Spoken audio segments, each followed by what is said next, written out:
Bismillahirrahmanirrahim. Assalamualaikum warahmatullahi wabarakatuh. Di sini kami dari kelompok 2 yang beranggotakan Ella Hayati, Alifi Aldania, dan saya sendiri Cindy Laraswati ingin mempresentasikan tentang materi kami, yaitu langkah-langkah menulis. Yang pertama ada pra-menulis. Pra-menulis adalah tahapan persiapan untuk menulis. Tomkins dan Hoskinson mengatakan bahwa pra-menulis adalah tahap persiapan. Hal-hal yang dilakukan pada tahap pra-menulis adalah 1.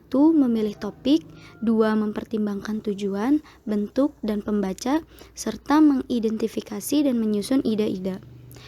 Tahap pra-menulis sangat penting dalam menentukan tahap-tahap menulis selanjutnya. Mahasiswa menyiapkan diri untuk menulis. Mereka berpikir tentang tujuan penulisan. Misalnya, apakah mahasiswa akan menulis untuk menghibur, menginformasikan sesuatu, mengklarifikasi, membuktikan, atau membujuk. Penulis merencanakan apakah menulis untuk dirinya sendiri atau untuk orang lain. Penulis juga memperhatikan siapa yang akan membaca, bagaimana level pendidikannya, serta apa kebutuhannya. Selain itu, penulis harus mempertimbangkan bentuk atau struktur tulisan yang akan ditulis agar pembaca mudah memahami isi tulisan. Setelah memilih topik, menentukan tujuan, mempertimbangkan pembaca, maka langkah selanjutnya adalah menata ide-ide tulisan menjadi runtut. Penulis perlu menyusun ide-ide untuk menulis dalam bentuk kerangka karangan. Kerangka karangan digunakan seorang penulis untuk mempersiapkan diri menulis sebagai fase terakhir pra-penulisan. Kerangka karangan atau kerangka konsep adalah suatu rencana kerja yang memuat garis-garis besar karangan yang akan ditulis. Artinya, kerangka karangan merupakan panduan seseorang dalam menulis ketika mengembangkan suatu karangan. Sebagai panduan, kerangka karangan dapat membantu. Selanjutnya ada penulisan. Setelah kerangka karangan tersusun, penulis siap melakukan kegiatan menulis. Kegiatan menulis adalah mengungkapkan fakta-fakta gagasan, sikap, pikiran, argumen, perasaan dengan jelas dan efektif kepada pembaca. Pertama, penulis menuangkan butir demi butir idenya ke dalam tulisan. Kedua, penulis fokus menuangkan ide-ide dengan tetap memperhatikan aspek-aspek teknis menulis seperti struktur, ejaan, dan tanda baca. Yang ketiga, penulis mengungkapkan ide dan gagasan sekaligus memperhatikan bahasa dalam karangannya. Bagian isi karangan menyajikan bahasan, topik, atau ide utama tulisan. Ide utama di dalam tulisan dapat diperjelas dengan ilustrasi, informasi, bukti, argumen, dan alasan. Oleh karena itu, penulis akan dituntut pada multiple competence terhadap bahasa dan gagasannya. Ketika proses menulis, masalah yang sering dihadapi penulis adalah munculnya ide-ide baru. Sebaiknya, memperbaiki atau menambah ide-ide baru dapat dilakukan setelah karangan selesai ditulis. Agar tidak lupa, penulis dapat menyisipkan ide baru itu dengan mencatatnya pada kerangka karangan atau bagian tulisan yang diinginkan. Penulis dapat menambahkan ide itu sekaligus memperbaikinya. Setelah selesai menulis atau pada tahap penyuntingan. Pada fase penulisan, setiap butir yang telah direncanakan dikembangkan secara bertahap dengan memperhatikan jenis informasi yang disajikan, pola pengembangan, pembahasan, dan sebagainya. Setelah fase ini selesai, pembaca kembali memeriksa dan memperbaiki karangannya. Yang ketiga ada perbaikan. Tomkins dan Hoskinson menyatakan bahwa penyuntingan adalah pemeriksaan dan perbaikan unsur mekanik karangan seperti ejaan, puntuasi, diksi, pengkalimatan, pengalianaan, gaya bahasa, dan konvensi penulisan lainnya.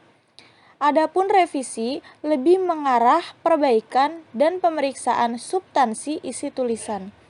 Berdasarkan pendapat ahli di atas, penyuntingan merupakan kegiatan merevisi atau perbaikan tulisan.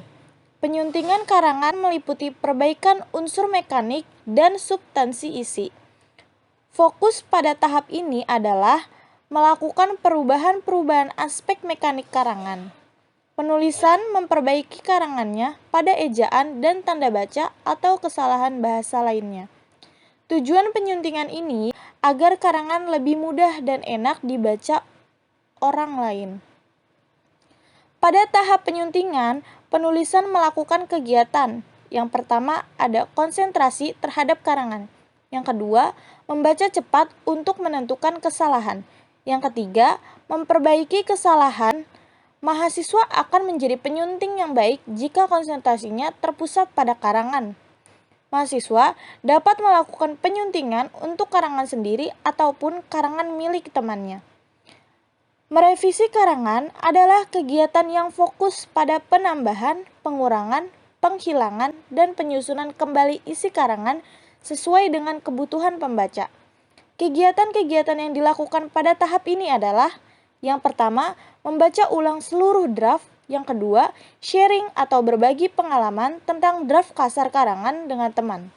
Yang ketiga, mengubah atau merevisi tulisan dengan memperhatikan reaksi, komentar, atau masukan dari teman atau dosen.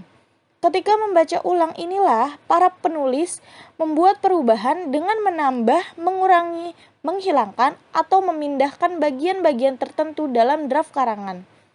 Penulisan dapat menandai bagian-bagian yang akan diubah dengan memberinya tanda-tanda tertentu atau menggarisbawahi. Yang keempat ada publikasi. Publikasi ilmiah dapat diartikan sebagai penyebarluasan suatu penelitian ilmiah orisinal yang telah dilakukan oleh seseorang atau sekelompok orang, atau penyebarluasan pembaharuan penelitian yang sebelumnya telah dilakukan oleh orang lain. Tujuan publikasi ilmiah yaitu: yang pertama, untuk memberikan informasi kepada pembaca khususnya dari kalangan akademis atau para ahli di bidangnya.